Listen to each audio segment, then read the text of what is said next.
right, so we'll do a quick recap for people who missed it yesterday. The mind, Krishna says in the 6th chapter that one must deliver himself with the help of the mind and not degrade himself. The mind is the friend of the conditioned soul and can be his enemy as well. And for him who has conquered the mind is the best of friends. But for those who have failed to do so, the mind can remain the greatest enemy. So this is something that Krishna is actually instructing. And here we can see how mind has godlike powers, and he's stronger than the strongest, and his powers are fearsome, and who can bring actually the mind under the control. He actually conquered the world Actually the word Goswami, which means a great devotee, actually means someone who can control the mind and senses.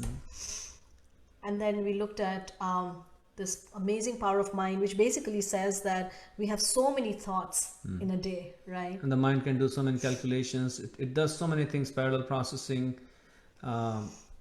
bringing memories and envisioning things and creating things. It's like a powerhouse of multiple functionality, multi-talented, you can say. The mind is multi-talented. So we won't go into the videos because of lack of time. And this was about, are we a mind with a body or a body with a mind? So really understanding who's in charge here. Also, this is a very interesting phenomena that we are going to address today in greater detail, about how there is an experiment where even though there is a plastic hand and there is, you have your own hand and then you have a plastic hand, but when something, because we are projecting our mind onto the plastic hand, when that hand is actually poked, we have a sensation of it being poked. So shows that this coming up, right? Yeah, but it's also in this video here. Oh, in this video? Yeah. Okay. So mind is so important that it's actually affecting us in all different ways, and today's day and age, they're finding that millennials and Gen Zers, who are like just getting into the workforce, they are actually citing mental health concerns for leaving their job. I mean, they are 18, 21, 25. I mean, they're already experiencing this, which is kind of really mind-blowing, that how can mind be affecting people in such a deep way. And then this was also something on similar lines. We won't spend time, but the idea being that mental health is definitely a huge concern in today's day and time. And then we entered a little bit, into the Bhagavad-Gita 2nd chapter, and kind of what does mind, how is the mind described, and is the mind the same as the body? Is the mind generated from the body? Like in the Western philosophy, the mind is just a whatever. They have not really defined the mind.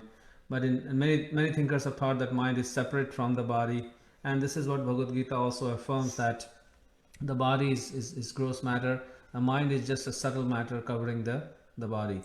The interesting thing is that sometimes it's easy for us to think of the mind as soul, but actually they are two separate things. Mind is still material. And so then, if you remember, this is again from 2nd chapter Bhagavad Gita. It's based on Katha Upanishad, which shows the hierarchy, where the senses are the horses and the mind are the reins, and the higher intellect or buddhi, intelligence, is the chariot driver, and we ourselves are just a helpless passenger being driven in this chariot. So this picture kind of brings out all the actors in one place. You can see all the actors. There are 4 actors. The soul, who is the passenger. The chariot is the body, as another actor. The buddhi or the intellect is the driver. The mind is the reins, and the senses. So basically it's an interplay of these 5, and then the world, which is the and of course there's also the super soul there who's missing. Yeah, that's true. The super soul is also missing here, who's making this chariot run actually. And then we showed this video, which we're not going to watch again.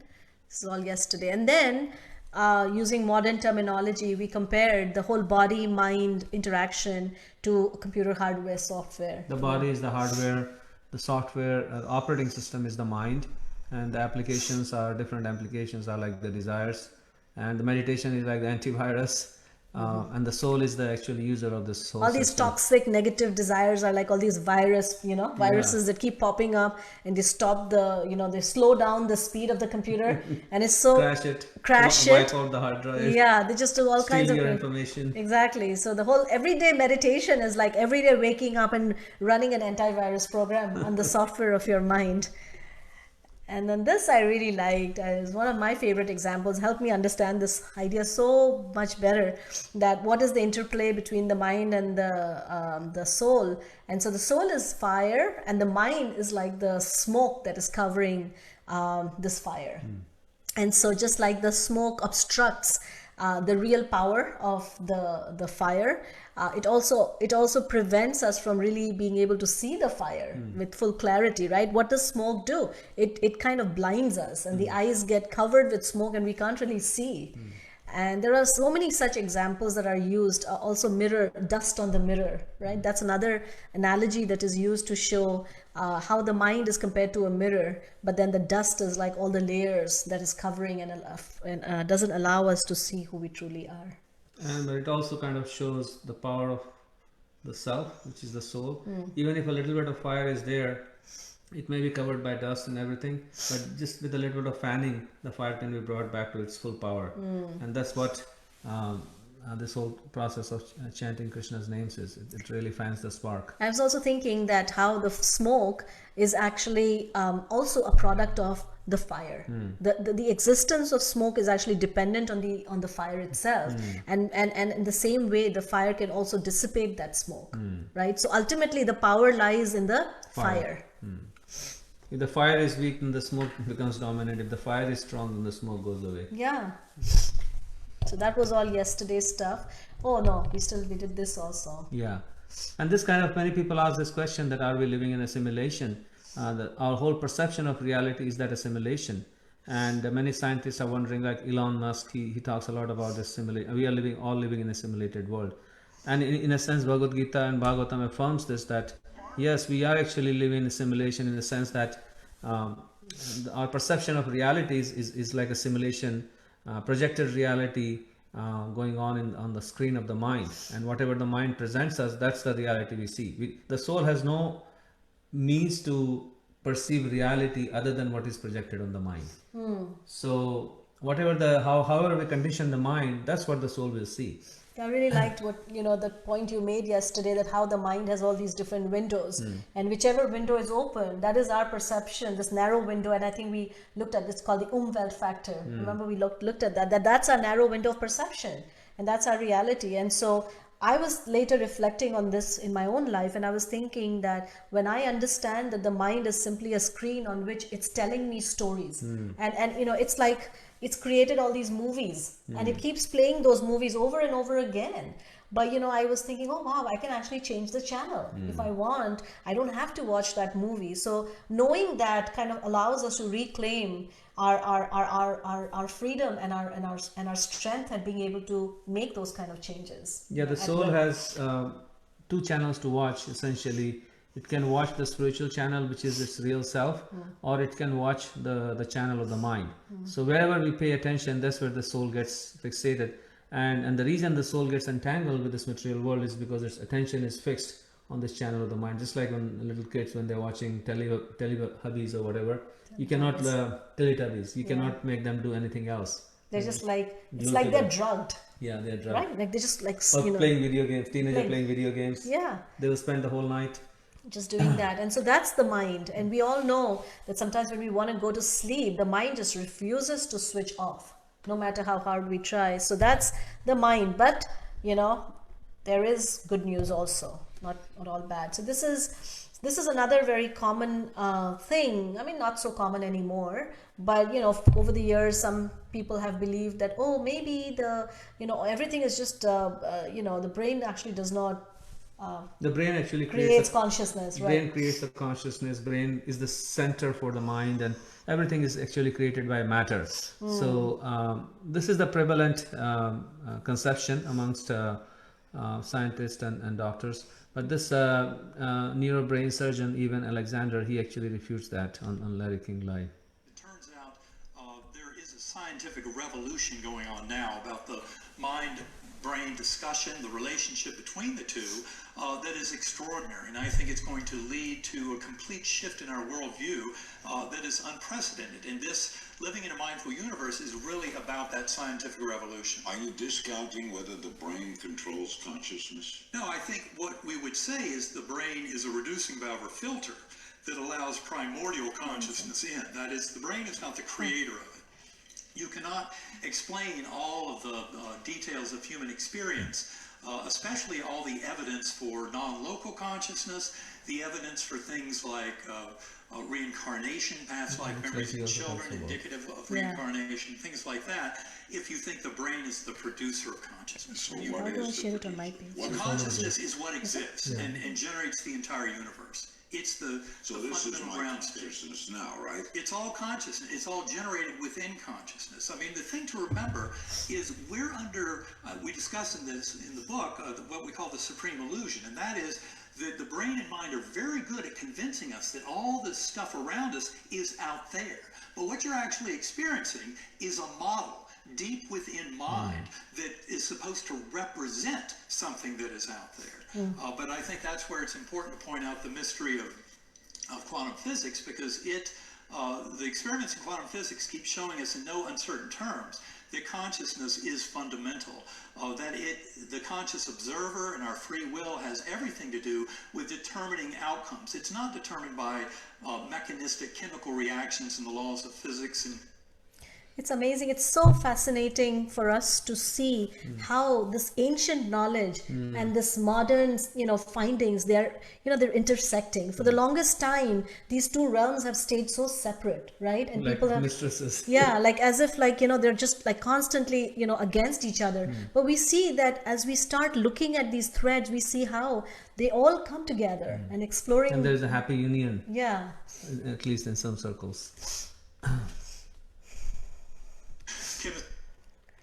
So here is a very, very amazing section from Srimad Bhagavatam. And we really highly recommend you guys to get a set of this Bhagavatam in your house and place it, because this book is like filled with all kinds of really All far kinds of knowledge. all kinds of knowledge. It's, This whole paradigm of mind body connection, the soul, what is the relationship of the soul with the body, with the mind, and how they influence each other.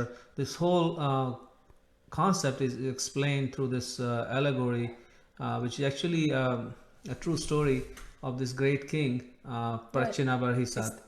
And this great Saint Narada, who you see in the left holding the veena, he comes and tells this king about this allegory called Puranjana, the story of Puranjana. And through this, we understand about the mind, we understand about the intelligence, we understand about the senses, we understand about the journey of the soul in this body. So Puranjana literally means one who lives in a city of 9 gates. That's the literal meaning of the word Puranjana. And so the body is compared to a city, and there are 9 gates there. So the 2 eyes, the 2 nostrils, the 2 ears. So like that, there are 9 gates in our body, and this Puranjana lives there. Puranjana leaves the spiritual world and comes to this material world, trying to find the best place to live. Like we always try to look for the best place, right?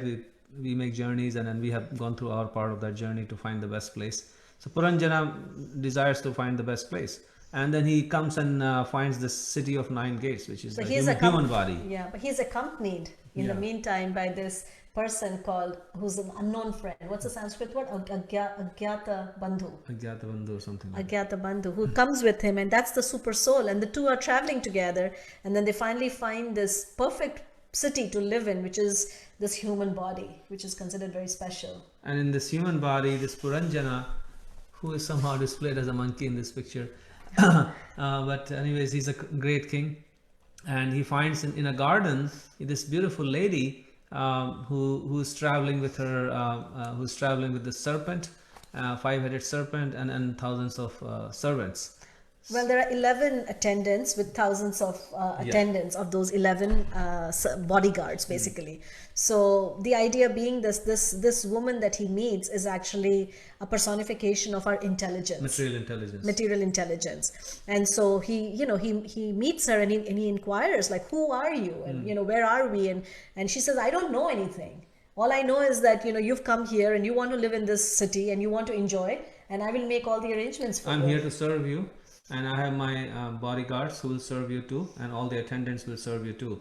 So these 11 bodyguards, they are 10 senses, like the 5 working senses, like the hand, leg, rectum, anus, and all that. And then the 5 knowledge gathering senses: eyes, ears, nose, sense, touch, and all that. So 5 plus 5.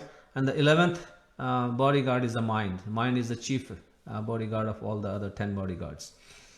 And then And each of those bodyguards, they have countless attendants, which means that they have countless desires. So it's a huge city, and she's bringing with her lots and lots of attendants to serve the desires of this one King Puranjana. And this King Puranjana, through the 9 gates, which represents the different senses, he goes out of the city. So through the eyes we go out, enjoy the sight. Through the ears we go out and enjoy the sounds, and so on and so forth. So like this, King Puranjana enjoys in this body for a long period of time. And then there is this 5-headed serpent who represents the 5.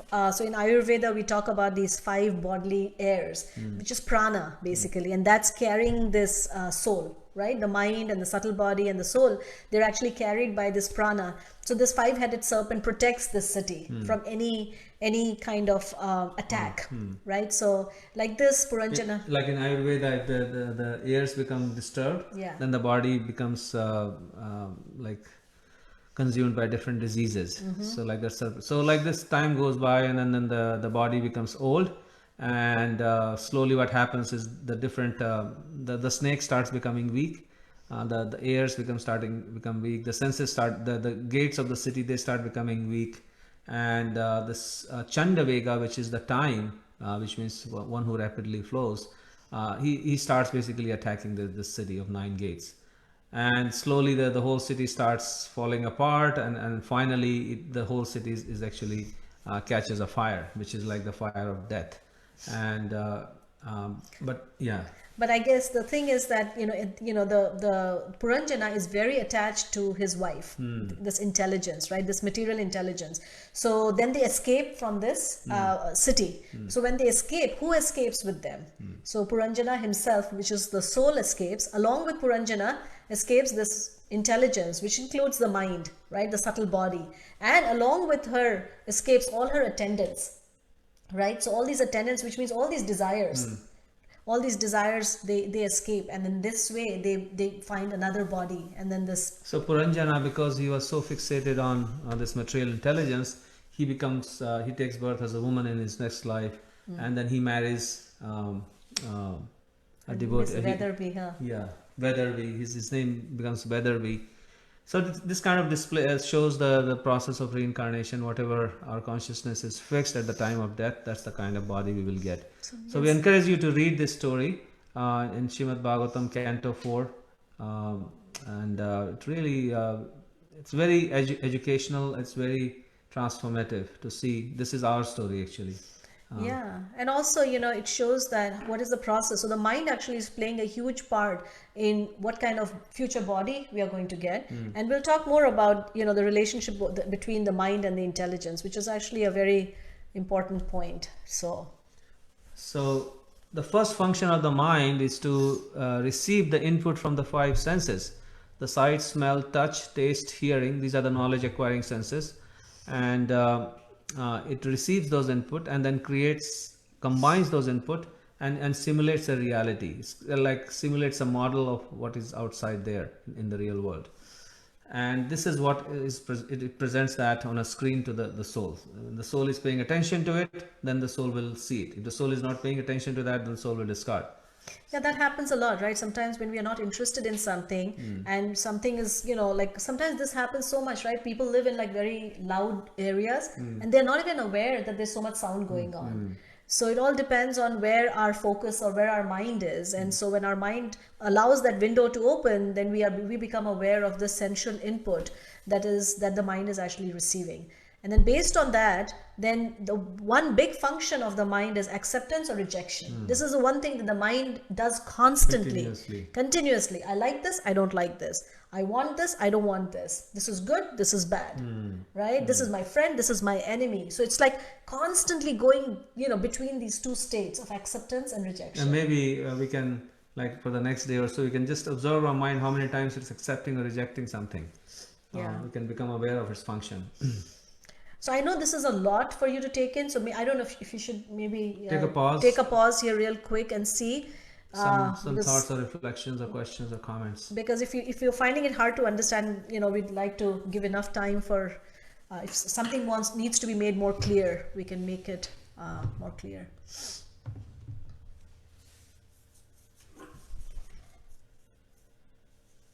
And if it is clear, just let us know that this is all making sense, then we'll continue either way.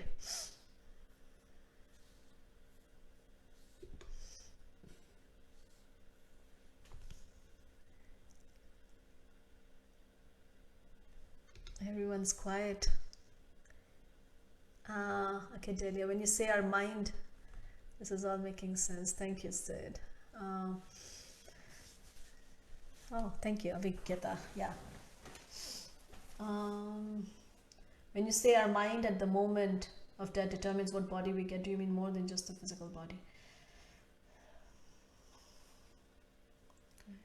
Yeah, the mind determines our physical body, the next physical body. It's the same mind that will continue to the next physical body. So the mind will stay the same, it's just the physical body will be different depending on what the condition of the mind is. Hope that helps, Delias. Yeah. Thank you, Stefano. So yeah, then we'll continue. Yes. Because we just wanted to take a moment to pause and make sure that we're moving in the right direction here. Okay. So this is the first function of the mind, integrating the sensory input and creating a reality, or accepting and rejecting. That is the second function of the mind. The next one. This is... So these are like further functions of the mind. So what happens is now the perception, we have formed a perception based on sensual input, right? So we have a certain perception of reality. Now that perception does not function alone. It works. Now, one thing we forgot to mention earlier, that the mind has another function, which is it is a repository of all past memories, impressions. And even at a subconscious level, we carry many different impressions or likes or dislikes or fears or phobias. All that is all within this mind. So that's the third function of the mind, is to memory. And it's a repository of all the memories, and also it can bring those memories, recollect. So it can bring them back and connect them with our current perception, and then create the future perception, or what we're going to think. And hence we have different responses to different things. So same perception you may have and I may have, but based on my previous conditioning, which I have, which is basically the repository of all my impressions from previous lifetime, those perceptions and those impressions, they sort of come in contact with one another, and then it creates a certain kind of thinking. So like there's a saying in Hindi that if your lips or if your mouth has been burnt by drinking hot milk, the next time if you are even offered cooling buttermilk, then also you will like Cringe.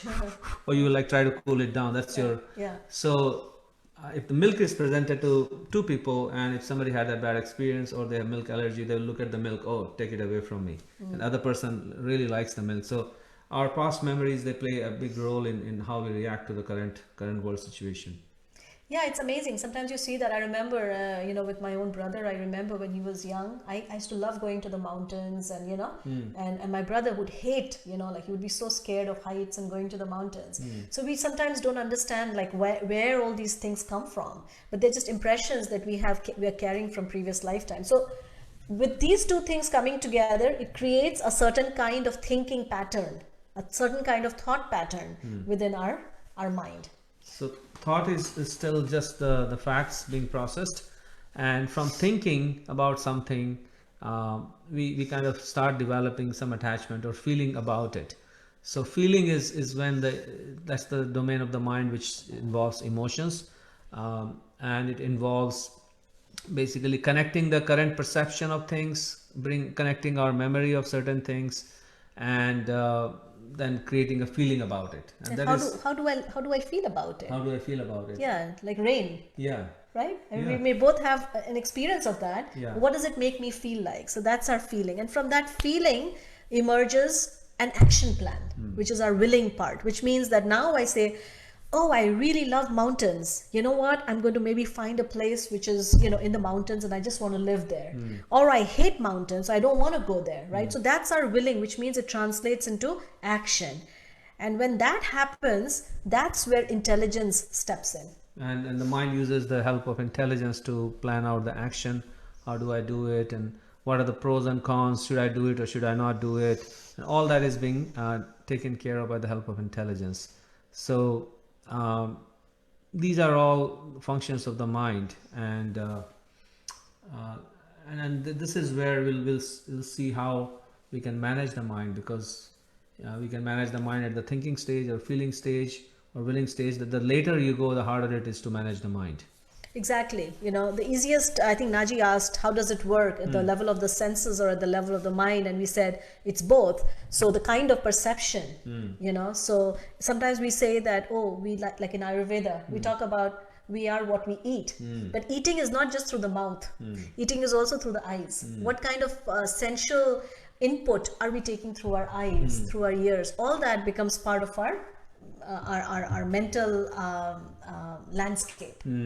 So sooner we take care of, like if you want to avoid something, like somebody is addicted to alcohol or somebody is addicted to cigarette, then the best for them is to not look at alcohol or pictures of alcohol or whatever it is, because as soon as that perception comes, their feeling is already so intense that the gap between thinking and feeling is very little.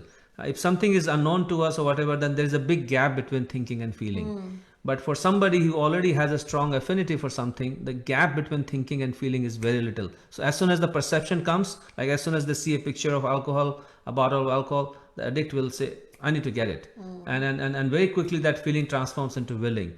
So we have an option of like stopping the perception at the perception level is the best. If you can stop it at the thinking level, that is Harder. That is harder.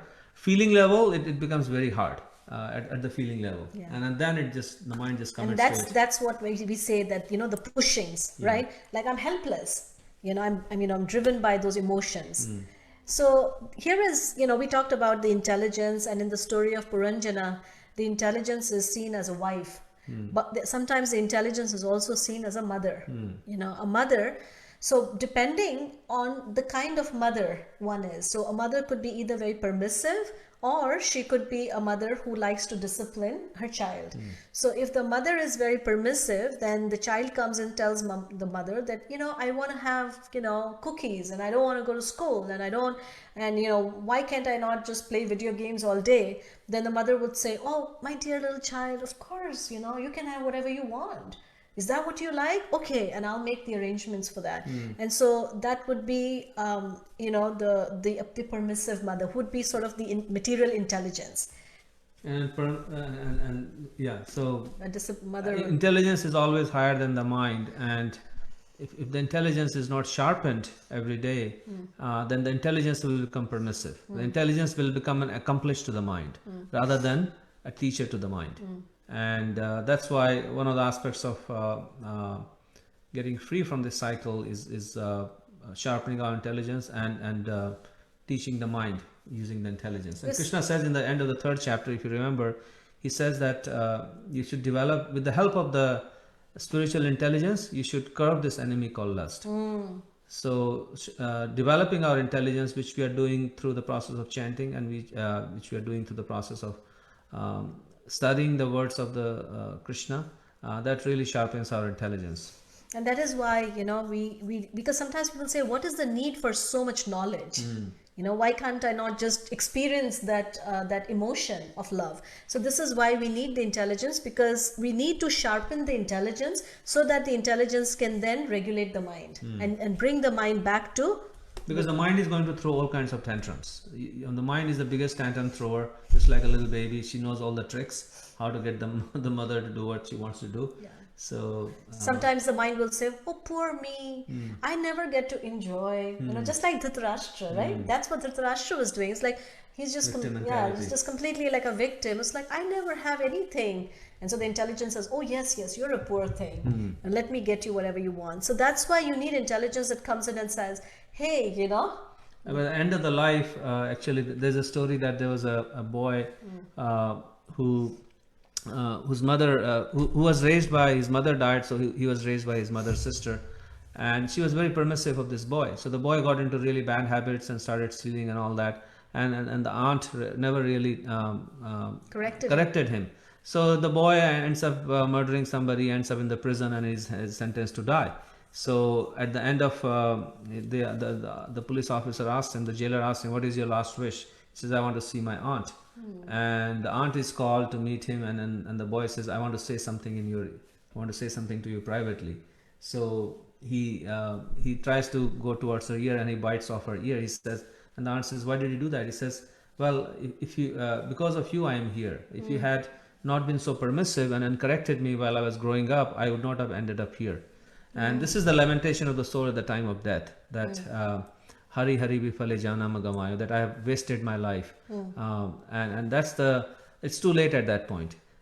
So not having a permissive intelligence can save us a lot of trouble in this material world. I don't know what we should do, because we were hoping to finish the soul section. There's a lot. Let me see. Is there a lot? Oh yes, there is a lot here. What should we do? The next section is about how to control this mind, or how to transform this mind, because one of the greatest challenges that we have is the fact that we talked about the power of the mind, but the mind is actually compared to a monkey, and it's also sometimes even one step further than a monkey. It's a drunken monkey, and it's like, it's crazy. It's constantly chattering. It's taking us places we don't want to go. And so we want to address that, and then talk about how we can actually tame this monkey. There is a way, and this is actually this whole section where Arjuna, is Krishna and Arjuna, they're talking, and Krishna is saying it can be either your best friend or it can be your worst enemy. So we want to now talk about how we can transform this worst enemy into our best friend. So we'll maybe pause, I don't know, and then see if you have any questions. It's 8:25. What's the next slide? So maybe we can end here. Okay. Because we may sometimes take our mind very lightly, and Srimad Bhagavatam says that you should not take your mind very lightly. It's neither a victim, neither it's a poor thing. It's actually a fearsome power. It says, Bhratavyam enam tadadabhraviryam adhavraviryam upekshaityadhetitam apramatta guru hareshcharnopashana sastro jahi velikam swayam atma mosham. So it describes the power of the mind, and also gives a remedy how to actually fix this mind. So this uncontrolled mind is the greatest enemy of the living entity. If one neglects it or gives it a chance, it will grow more and more powerful and will become victorious. Although it is not factual, it is very strong. So that's kind of a little bit of comfort that it is not factual. It covers the constitutional position of the soul. Just like smoke. Jahi velikam swayam atma mosham. It covers the constitutional position of the soul. O king, please try to conquer this mind by this weapon of service to the lotus feet of the spiritual master and of the Supreme Personality of Godhead. Do this with great care. So this kind of leads up into how to actually conquer this mind, and we'll do that section on Monday. But we'll stop here and take your questions or comments or reflections. Who represents the mind in Puranjan's story? Mind is the 11th attendant, who is the head of all the 10 attendants, bodyguards rather. So he's the head bodyguard. And that's the other thing, is the mind is actually considered to be the sixth sense, and the mind is also the leader Of the senses. of all the senses. And so if we want to control the senses, we need to actually control the mind. So It goes both ways. We control the mind by controlling the senses, and we control the senses by controlling the mind. So it's a feedback loop. We have to do both. So let's see. We already took care of that. Go down. No, we didn't look at this. Eric's comment.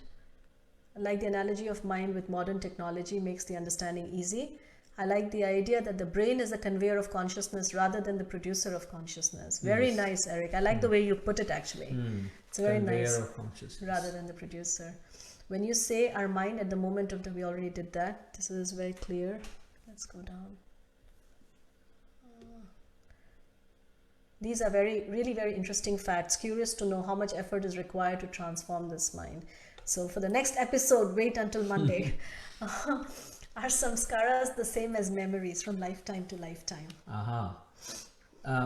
Very good question. Samskara means like when you draw a line on the ground, or like in Hollywood, or they in many places when people make a house, then they will have the wet cement, and kids will come in and draw something there, and then it stays there forever, right? It's really hard to take those lines out.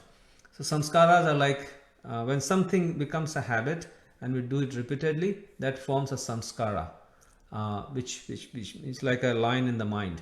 It's like a line in the mind that will stay with us. It's an impression, very strong impression. Very strong impression. One could also think of it as like pathways, thought pathways, which means that we always veer in that direction. Like something happens, we react with some anger or react with some fear. That's become like a pathway, where we just go there naturally, without even thinking about it. So in Vedic culture, you will know that the whole human life is organized and around certain samskaras. So even before the birth, there is a samskara, garbhadhana samskara, which means the parents, they pray to the Supreme Lord before conceiving the child.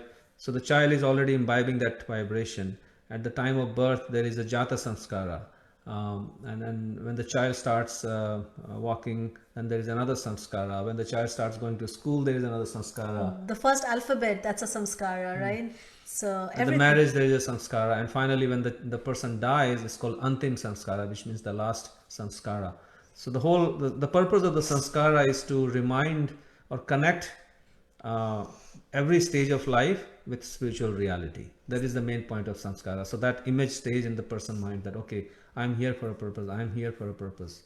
And memories, I mean, yeah, in some sense, loose sense, you could say they're the same, but samskaras would be a more like a stronger memory, right? Yeah, it's like a focused. Yeah, it would be something much deeper. So if a person like grows up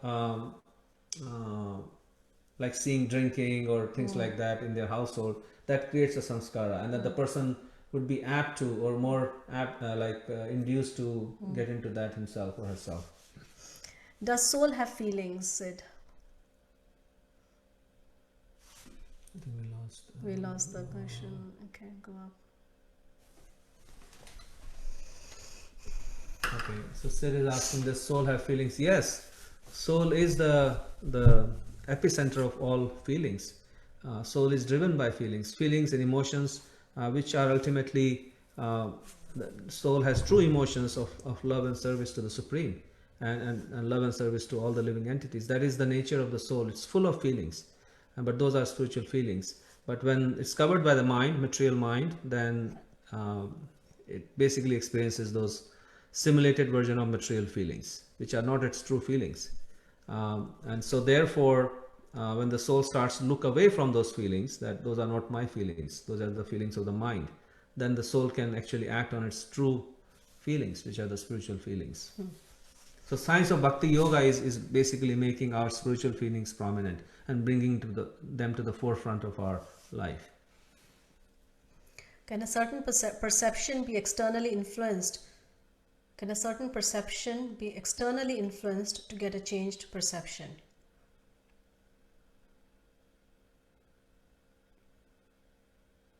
Yeah, I mean, yeah, why not? Yeah. What I was trying to get is more like whether your environment can change. I mean, you may have a certain perception which you acquired, but that can be changed, like what we're doing right now. I mean, getting Krishna conscious, which was, be revived from because of influence from spiritual masters and guides. Something like, I guess even in a material sense, you can change. So that was my question. So. Oh yes, of course. And that's the beauty of it all, that we are not stuck. We are not stuck. We have that opportunity to change our mind and our consciousness. And that's why it is said that by studying the Shastra, we develop Shastra Chakshu, which means the eyes, looking at the world through the eyes of these books of wisdom. And then our perception of the world will be different. Is soul exactly like the mind? Can it think? Yeah, I think you already answered that with Sid's question. That yeah, it has the soul actually, just like, this is actually a confusion a lot of people have, that, the mind has feelings and the senses, they engage with things, but the soul is just like this sort of nothing, homogeneous, no emotion, no feeling, no nothing, intelligence. nothing. But here is the thing, that the reason Prabhupada, and we'll talk more about this in a later time, but the reason why like Lokadaksha's shirt has a form is because his original body has a form. If you take the shirt and put it on the ground, then it's just a crumpled piece of cloth which doesn't have any shape or form. So the reason why we are experiencing, because the whole material realm is simply a reflection of the spiritual realm. So everything that we see in the material realm has the reason why we can see a reflection of a tree in the water is because the original tree is like that. So all the variety we see in this world is because the original also has that. So the soul is complete. The soul has everything. The soul has capacity to think, which means soul has a spiritual mind, soul has spiritual intelligence, soul has spiritual senses, eyes, ears, everything is there, right? The soul has everything. It doesn't need anything from this body or the mind or the material intelligence. It doesn't need any of that. In the spiritual realm, the soul has everything. So we should not think that the soul is incomplete or needs the body or the material mind to function. It doesn't need any of that.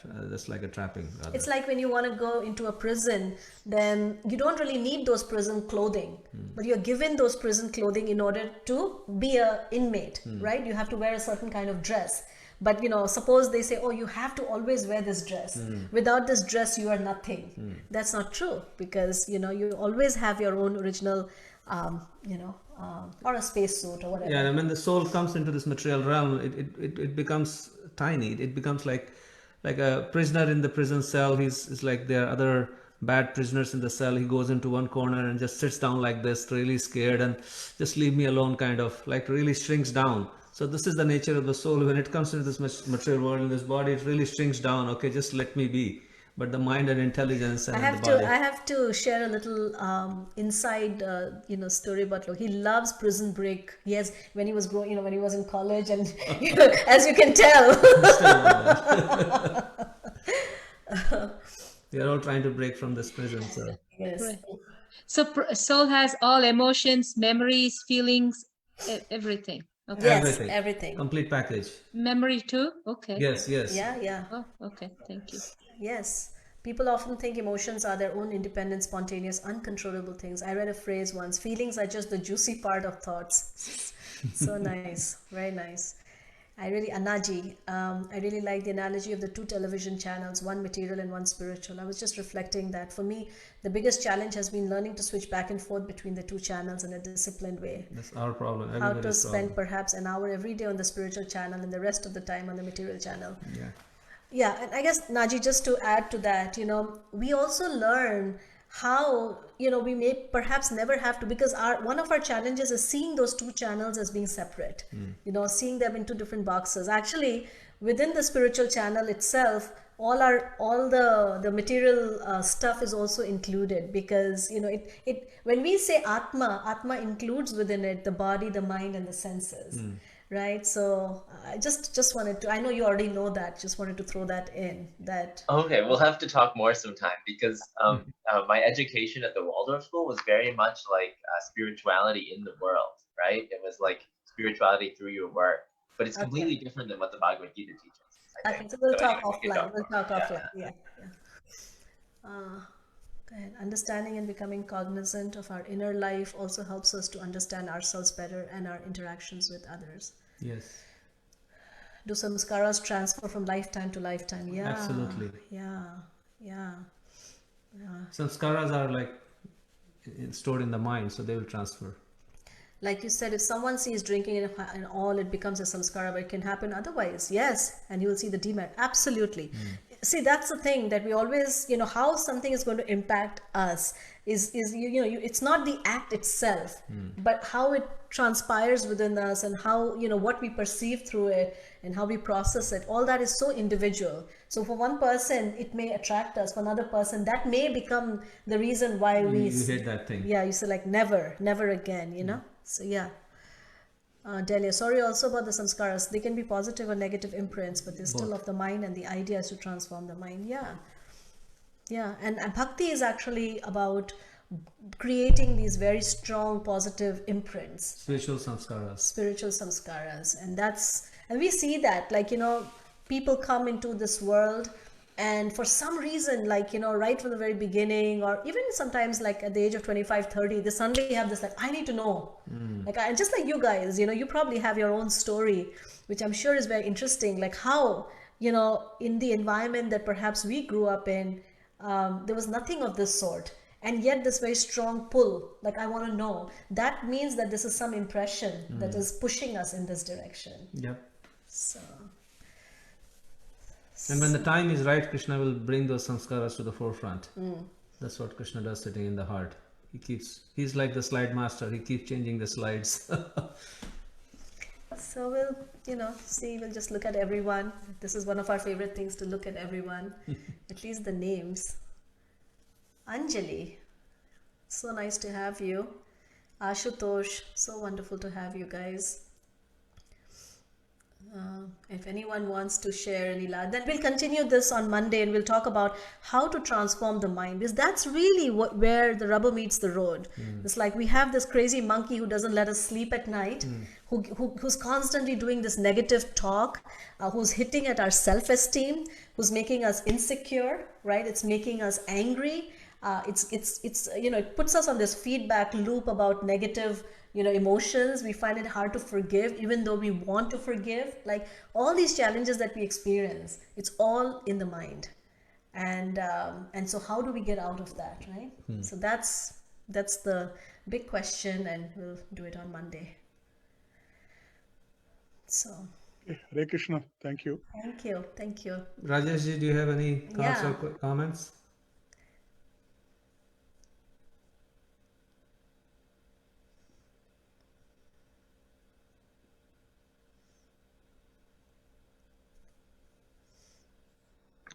In the beginning, it was told that the word Krishna itself, it is originally Krishna himself. The word Krishna is Krishna himself. But when we utter the word Krishna, it is first formed in our mind. And Krishna word, creates a form in our mind, and mind connects to that form either as a devotee, as a friend, and many relations. And the simple word Krishna, it creates a scenery with us. Yeah. And that's the reality. Such a nice point. Yeah. Absolutely. Yeah. The word Krishna has within that the form, and so when we chant, then it connects us to that ultimate reality. It's very nice. And we'll talk more about that. This is our subject matter for this coming Monday, right? So But very good point. Very good point. Thank you. Anybody else? Let's see. Juma? Shashi. I'm sure you have some thoughts on this. Hello. I definitely do, but there's no time, so I'll save it for the next time. Shashi, you should come on Saturday and Sunday evenings when we do our japa. Yeah, that time we have some extra time, so yeah, definitely. We'd love to hear from you. Yeah, let's do it tomorrow, because I do have a big one about karma. I mean, I do have this eternal battle with this imperfect concept, right? So I recently realized another imperfection of it, and I really want to share and ask more about that. Tomorrow, what we'll try to do is we'll try to request Krishnas to also come along, put all the players in the same room and say, okay, let's fix this once and for all. Your imperfect system is causing a lot of anxiety. So tomorrow we have I'm also on the same page, very confused with karma and mind. So Juma? Is that Juma? Yeah, I'm also very confused, just like Shashi, as like everything is so confused. I think that's a very good idea, Prabhu. we should have Krishna over here, and So tomorrow we'll try to address some of these questions about karma and the mind. I think we can definitely do that. And the way we can get Krishna in the living room is actually by praying to him. Before we ask this question, and this all of you or many of you might have had this experience, and definitely both of us, when we are really bogged down by a question, then we really intensely you pray to Krishna that Krishna, I don't really know the answer to this, but you know the answer. Please reveal it to me. Please reveal it to me in my heart. Please reveal it to me through the words of somebody. And we see that, many times Krishna will find out the answer and he'll bring it out in beautiful ways. And it's, it's an ongoing process. This is the beauty, like so many years later, we are still dealing with so many questions and we're still learning. And I was just telling this to a friend the other day. I feel like, I'm just starting out in my Krishna consciousness because it's like there's always like this new frontier, and like I don't understand this though, and then you work with it, and the way you work with it is just like what you said, calling out to Krishna, and then he reveals from within. So, but anyways, we'll try tomorrow. So thank you all who joined on the Facebook: Deepak Tiwari, Gaurav, Sandeep, Keshav Singh Sambyal, Vijay Ganapa, Rashmi Deshmukh, Ramesh, Ruchi. Time for Saturday Japa is actually, if you are in the US, it's 7:30 in the evening Eastern time. If you are in India, it's 5 o'clock in the morning. And also last call, starting Tuesday, we're going to start our 21-day mantra meditation challenge again. So if you have friends or places where you can let people know, then Saturday, Tuesday, September 1st is a very auspicious day. It's the Bhadra Purnima. It's the end of this auspicious month where Krishna appears, Radharani appears, Balaram appears, Prabhupada appears, and Vidarbha appears. So this is a very auspicious month, and we will start our next 21-day challenge from September 1st. So spread the word, and we'll get everybody. That'll be exciting. We'll have new group of friends. And then you guys are going to be the old ones, and then whenever there's a question, we'll direct it towards you guys. Yeah. So be prepared. Would that be a 7:30 also? Yeah, 7:30 to 7:45 will be the mantra meditation, and then we'll continue on with the Bhagavad-Gita. Okay, just like you every day. Okay. Yes. So good to see you, Ashutosh. Yeah, We miss you during the rest of the weekdays. You bring so much joy to our heart just to see you. It's actually you guys who bring joy to everyone. So thank you so much for doing that. It's so funny. I was just thinking about you and Sapekshita just yesterday, and I was thinking about how, you were in college just a few years ago. He's still in college. He's teaching now. Yeah, teaching Hindi. So thank you. Thank you, everybody. Thank you. We'll see you tomorrow. Yeah.